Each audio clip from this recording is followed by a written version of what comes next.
जय बापू, जय भीम, जेम्स संविधान सामाजिक सदस्సుకు అధ్యక్షత వహించినటువంటి మిత్రుడు రాష్ట్ర కాంగ్రెస్ కమిటీ అధ్యక్షులు శ్రీ మహేష్ కుమార్ గౌడ్ గారికి ఈ కార్యక్రమానికి ముఖ్య అతిథులుగా విచ్చేసినటువంటి పెద్దలు పూజ్యులు అఖిల భారత కాంగ్రెస్ కమిటీ అధ్యక్షులు శ్రీ మల్లికార్జున్ ఖర్గే గారికి అలాగే మరో ముఖ్య అతిథిగా విచ్చేసినటువంటి అఖిల భారత కాంగ్రెస్ కమిటీ ప్రధాన కార్యదర్శి శ్రీ వేణుగోపాల్ గారికి అలాగే గౌరవ రాష్ట్ర ముఖ్యమంత్రి వర్యులు శ్రీ రేవంత్ రెడ్డి గారికి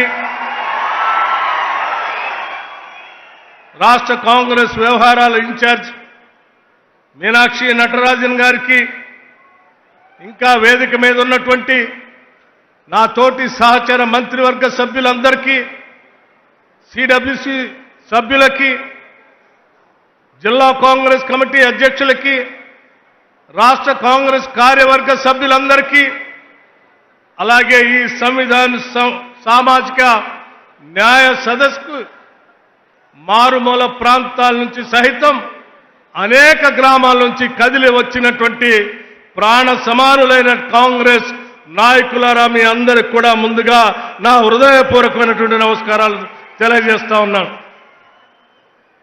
ఈనాటి ఈ సభ చాలా చారిత్రాత్మకమైనటువంటి సభ. సాక్షాత్తు నేరుగా అఖిల భారత కాంగ్రెస్ కమిటీ అధ్యక్షులు శ్రీ మల్లికార్జున్ ఖర్గే గారు గ్రామ స్థాయిలో ఉన్నటువంటి గ్రామ శాఖ అధ్యక్షులతో నేరుగా మాట్లాడటానికి ఏర్పాటు చేసినటువంటి సభ ఈ తెలంగాణ రాష్ట్ర కాంగ్రెస్ కమిటీ ఆధ్వర్యంలో పెద్ద ఎత్తున ఏర్పాటు చేయటం జరిగింది.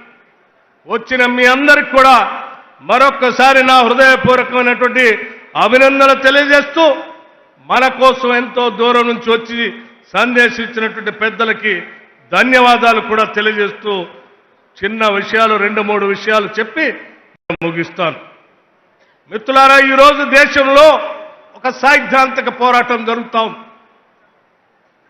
రాజ్యాంగాన్ని రక్షించాలని కాంగ్రెస్ పార్టీ ఇండియా కూటమి ఒక పక్కన, రాజ్యాంగాన్ని రూపుమార్చాలని బీజేపీకి సంబంధించినటువంటి ఎన్డీఏ కూటమి ఒక పక్కన. భారత రాజ్యాంగం అంటే అదేదో కేవలం పుస్తకం కాదు. కొన్ని దశాబ్దాలుగా శతాబ్దాలుగా ఈ సమాజంలో ఉన్నటువంటి ప్రజల ఆలోచనలు, పూజ్య బాపూజీ మహాత్మా గాంధీ గారి ఆలోచనలు, బాబాసాహెబ్ అంబేద్కర్ గారి ఆలోచనలు, జ్యోతిరావు పూలే గారి ఆలోచనల్ని పొందుపరిచి ప్రజల అవసరాల కోసం అందించినటువంటి అద్భుతమైనటువంటి గ్రంథం భారత రాజ్యాంగం. భారత రాజ్యాంగమే లేకపోతే ఈ దేశంలో సామాన్యులకి, పేదలకి, దళితులకి, గిరిజనులకి ఎవరికి కూడా ఎటువంటి హక్కులు లేకుండా కేవలం రాజులకి, రాజ్యాధికారం చేసేటువంటి పెద్దలకి మాత్రమే సమాజంలో ఉన్నటువంటి గౌరవం దక్కేది. అటువంటి పరిస్థితిలో ఈ దేశంలో ఉన్నటువంటి ప్రతి పౌరుడికి కూడా సమానమైనటువంటి హక్కుని, గౌరవాన్ని కల్పిస్తూ ఈ దేశ సంపదని, ఈ దేశంలో ఉన్నటువంటి అవకాశాలని అందరికీ సమానంగా అందించాలని ఈ భారతదేశానికి బాబాసాహెబ్ అంబేద్కర్ కాంగ్రెస్ పార్టీ ఆధ్వర్యంలో అద్భుతమైనటువంటి భారత రాజ్యాంగాన్ని అందిస్తే దాన్ని అమలు చేయాలని ఈరోజు కాంగ్రెస్ పార్టీ పెద్ద ఎత్తున మన నాయకులు పోరాటం చేస్తూ ముందుకు పోతా ఉన్నాం. దాన్ని నిలబెట్టుకోవటమే మనందరి భవిష్యత్. పొరపాట్ల భారత రాజ్యాంగానికి చిన్న ఇబ్బంది జరిగినా ఈ దేశంలో ఉన్నటువంటి సామాన్యులు అందరూ కూడా హక్కులు కోల్పోయేటువంటి అత్యంత ప్రమాదకరమైన పరిస్థితులు ఈ దేశంలో దాపురిస్తాయి.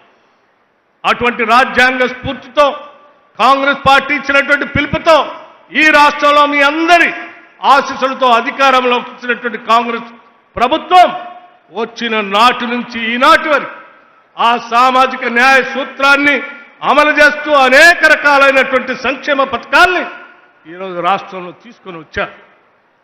ప్రతి గ్రామం నుంచి కదిలి వచ్చినటువంటి కాంగ్రెస్ నాయకులందరూ కూడా ఈనాడు సభా వేదిక మీద నుంచి అంది వచ్చినటువంటి సమాచారాన్ని తీసుకొని ప్రతి గడపకి తీసుకొని వెళ్ళవలసిందిగా విజ్ఞప్తి చేయడం కోసమే కొన్ని విషయాలు మీ దృష్టికి తీసుకొని వస్తా ఉన్నా.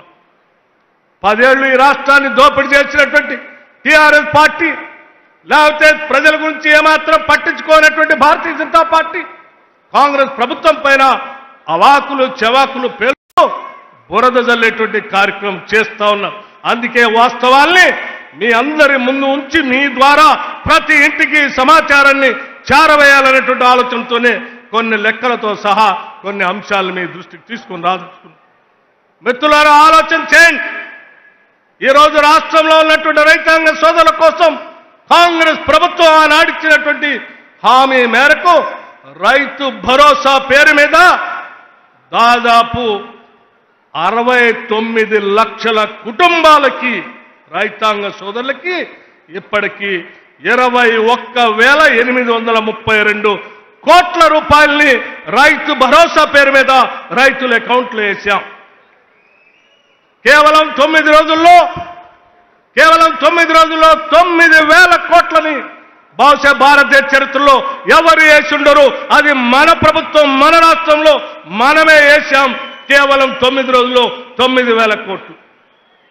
రైతు రుణమాఫీ ఆనాడు కాంగ్రెస్ పార్టీ హామీ ఇస్తే 2 లక్షల రుణమాఫీ చేస్తారా అని ఆశమాడినటువంటి ప్రజలందరికీ బుద్ధి చెప్పేటట్టుగా కేవలం 3 నెలల్లో 20,000 కోట్ల రూపాయలు 25 లక్షల మంది రైతాంగ సోదరులకి రుణమాఫీ చేసినటువంటి చరిత్ర మన ప్రభుత్వానికి.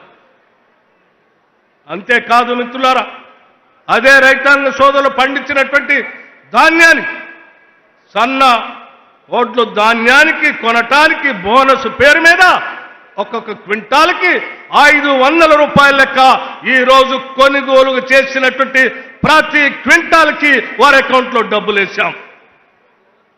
అంతేకాదు అధ్యక్షులారా, రైతాంగ సోదరుల గురించి ఆలోచన చేసి వారి ఇన్సూరెన్స్ కోసం దాదాపు 42 లక్షల మంది రైతాంగ సోదరులకి 2,181 కోట్ల రూపాయలతో రైతాంగ సోదరులకి ఇన్సూరెన్స్ చేశాం.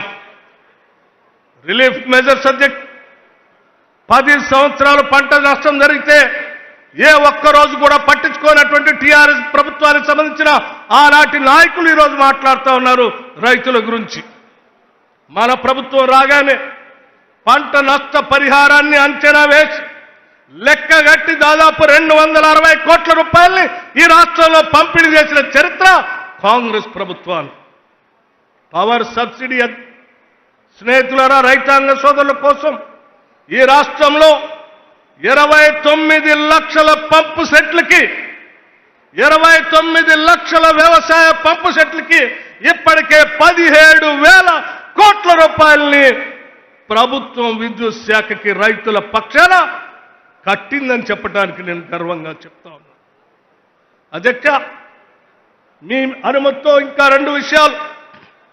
ఇందిరమ్మ ఆత్మీయ భరోసా, భూమి లేని నిరుపేద ప్రజానికానికి, భూమి ఉన్నటువంటి వాళ్ళకే కాకుండా వ్యవసాయ కూలీలకు కూడా ప్రతి కుటుంబానికి సంవత్సరానికి 12,000 రూపాయలు ఇవ్వాలని ఇందిరమ్మ ఆత్మీయ భరోసా తీసుకొని వచ్చి ఈరోజు మన ప్రభుత్వం అమలు చేస్తా ఉంది.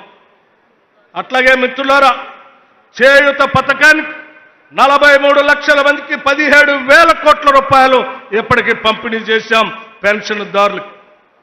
ఇందిరమ్మ ఇళ్ళు ఒక్కసారి ఆలోచన చేయండి.